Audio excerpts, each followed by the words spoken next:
Dans cette vidéo, je vous propose de découvrir les fonctionnalités de l'iPad en photo, vidéo et... Alors l'iPad de troisième génération et génération supérieure est équipé d'un appareil photo eSight de 5 mégapixels situé à l'arrière et d'une caméra FaceTime qui est située à l'avant. Dans la présentation, j'utiliserai indifféremment le mot de caméra ou d'appareil photo. Alors, à l'arrière, vous avez un appareil photo qui s'appelle eSight de 5 mégapixels, bon, avec les caractéristiques qui sont là actuellement affichées. À l'avant, on a la caméra FaceTime qui sera principalement utilisée pour les appels vidéo FaceTime ou par d'autres systèmes. Pour lancer l'application appareil photo, touchez son icône depuis la page d'accueil. En bas à droite, vous avez le bouton pour choisir la caméra avant ou arrière et inversement. Et à côté, vous avez le bouton photo et le bouton vidéo. Bon, dans le cas du bouton vidéo, vous avez un bouton d'enregistrement avec un point rouge qui s'ajoute. Je vais maintenant prendre des photos de mon iPhone et de mon iPod Touch. Là, je touche l'appareil photo et je prends une photo. Je vais maintenant lancer un petit film, donc je touche sur la caméra. Pour lancer l'enregistrement, je touche le bouton central et je retoucherai le bouton central pour arrêter. L'application photo permet d'afficher les photos que vous avez prises sur l'iPad, mais aussi d'afficher des albums que vous aurez créés. En touchant le bouton album, vous avez un aperçu des différents albums que vous avez créés sur l'iPad, mais vous pouvez voir aussi toutes les photos, les flux de photos si c'est une fonctionnalité que vous avez activée. Voici maintenant la pellicule qui contient les dernières photos que j'ai faites sur l'iPad, en particulier l'iPhone et l'iPod Touch. Là ici vous avez une vidéo qui dure 15 secondes que l'on vient de réaliser.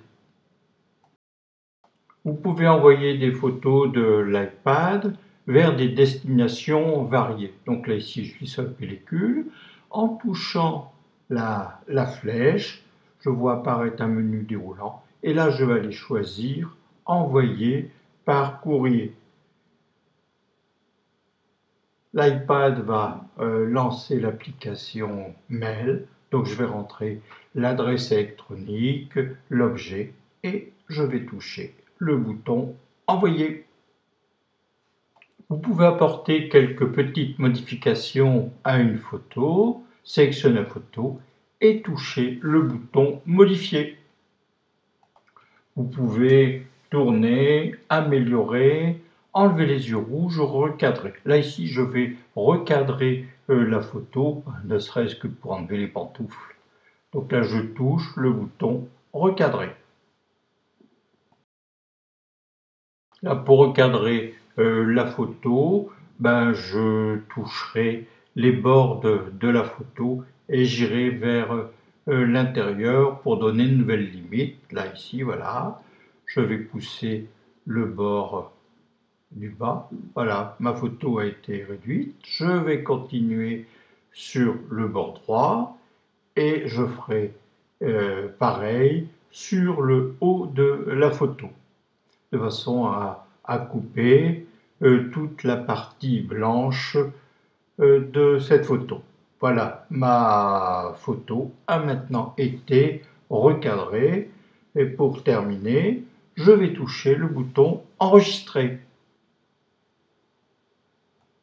Depuis l'application photo, vous pouvez créer des diaporamas depuis un album ou depuis la pellicule. Là ici, je vais créer un diaporama depuis un album. Donc là, je vais aller sélectionner un album. Donc là, je touche la piscine de Roubaix. Mes photos ont été affichées. Je touche le bouton diaporama. Je vais choisir éventuellement une transition et une musique. Donc là, je vais aller prendre un morceau Abandoned. Et ah non, c'est That Under the Boardwalk. Et là, la transition, ce sera l'onde. Et donc, je touche le bouton Démarrer le diaporama. Depuis les réglages photo et appareil, vous pouvez effectuer quelques réglages sur le diaporama, en particulier le temps d'affichage des photos. Ici, donc, les photos s'afficheront 5 secondes. Vous pouvez brancher votre appareil numérique sur l'iPad. Pour cela, il faudra acheter des petits connecteurs qui sont disponibles sur l'Apple Store. Voici le kit de connexion qui est valable pour les iPad 1 à 3, donc pour brancher un appareil photo ou pour brancher une carte venant d'un appareil photo numérique. On va ensuite procéder à l'importation des photos et en choisissant si on veut tout importer ou tout supprimer. Et quand l'importation sera terminée, on indiquera si on veut conserver les photos ou si on veut les supprimer. Donc là, ici maintenant, je vais supprimer les photos de l'appareil photo puisqu'elles sont maintenant dans l'iPad. Dans l'iPad, on peut voir les dernières importations. Bon, il y a quelques photos qui sont grises. Et vous avez un dossier dernière importation et un dossier des photos importées. Alors, le flux photo permet de transférer automatiquement les nouvelles photos en les envoyant vers tous vos appareils iCloud lorsque vous êtes connecté. Donc les appareils, c'est le Mac et ça peut être aussi votre iPhone ou votre iPod Touch. Voyons maintenant les différents réglages à faire pour le flux photo. Donc ici c'est sur le Macintosh. Dans les préférences système, vous cochez la case flux de photos. Là ici c'est sur les appareils iOS. Dans photos et appareils, vous mettez le bouton sur un de mon flux photo. Je validerai le flux photo sur mon iPhone et sur mon iPod Touch. Découvrons maintenant l'achat d'un film ou d'une série TV avec iTunes sur l'iTunes Store. Alors depuis iTunes, je vais acheter un épisode d'une série TV, dans le cas présent, Les secrets d'histoire de Stéphane Bern. Donc là ici c'est le secret d'histoire spécial Vatican. Je touche le bouton du prix à 2,49 € et ensuite je touche le bouton acheter l'épisode. Ensuite je vais donner mon identifiant Apple et le mot de passe et je vais toucher OK. Donc là l'épisode dure 1h47, c'est pas forcément le temps de téléchargement de l'épisode. L'épisode secret d'histoire spécial Vatican est en cours de chargement sur l'iPad. Quand le téléchargement est terminé, je touche le bouton vidéo. Voici les différentes vidéos qui sont sur l'iPad. Je vais aller toucher le bouton clip vidéo et dans la série TV, j'ai mon secret d'histoire. Donc pour le visualiser, l'afficher, il suffit de toucher l'icône du film.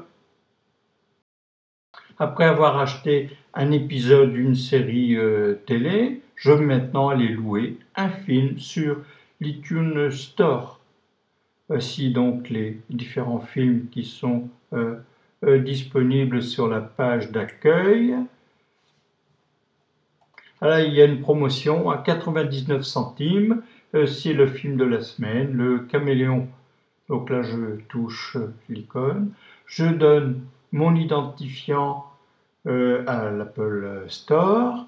Le chargement maintenant est en cours. Voilà, il fait 3 gigas sur 4. Il reste encore 13 minutes 36. Le film loué est maintenant dans l'iPad. J'ai 30 jours pour le regarder. Donc là, il me reste 28 jours. Et là, je vais lancer la lecture du film loué en touchant le bouton OK. Alors, je peux regarder le film sur l'iPad, mais je peux aussi l'envoyer via l'Apple TV sur mon téléviseur. Donc là, avec AirPlay, je choisis si je veux faire l'affichage sur l'iPad ou l'Apple TV. Donc j'ai choisi l'Apple TV donc avec AirPlay. Maintenant, le film est envoyé sur la télé.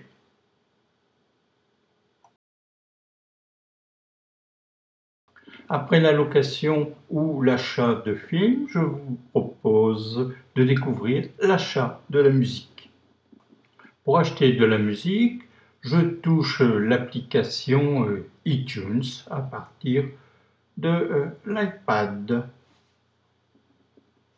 Alors je vais aller choisir une chanson de Carla. Je vais aller voir son dernier album. Là, je peux écouter un morceau. Là, ici, c'est le pingouin. Et après, je vais procéder à l'achat. Donc, je touche acheter le morceau. Je donne mon identifiant et le téléchargement commence.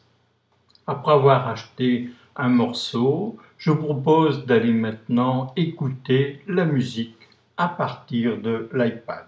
Donc là, on va utiliser l'application musique et on pourra écouter la musique par liste,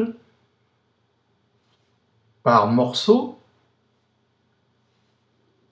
par artiste, par album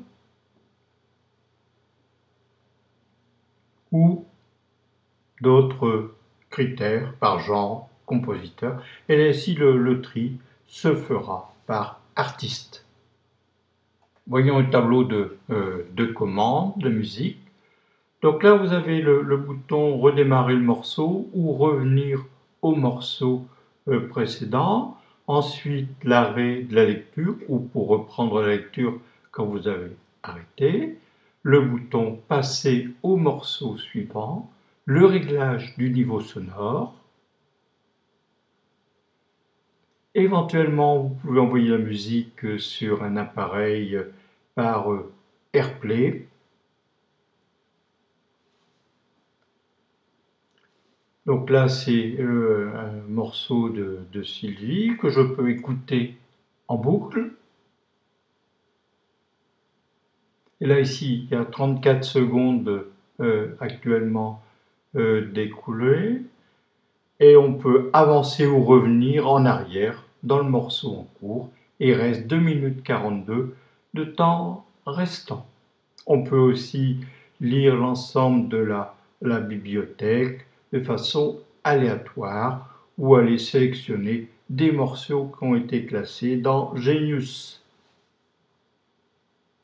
Vous pouvez aussi rechercher un morceau ou un artiste. Donc là, je vais taper Carl et j'ai Carla Bruni d'un côté que l'on vient de télécharger il n'y a pas très longtemps et une musique de Carlos.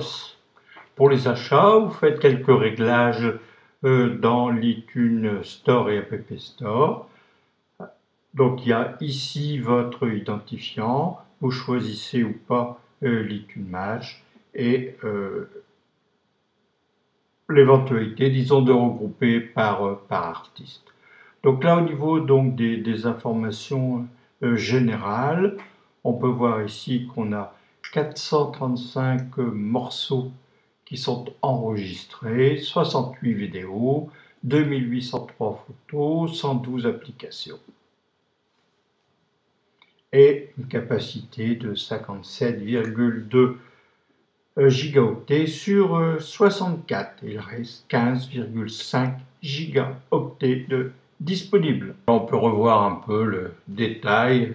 Donc il y a 435 morceaux, 68 vidéos et 2803 photos. Merci pour votre attention et à bientôt.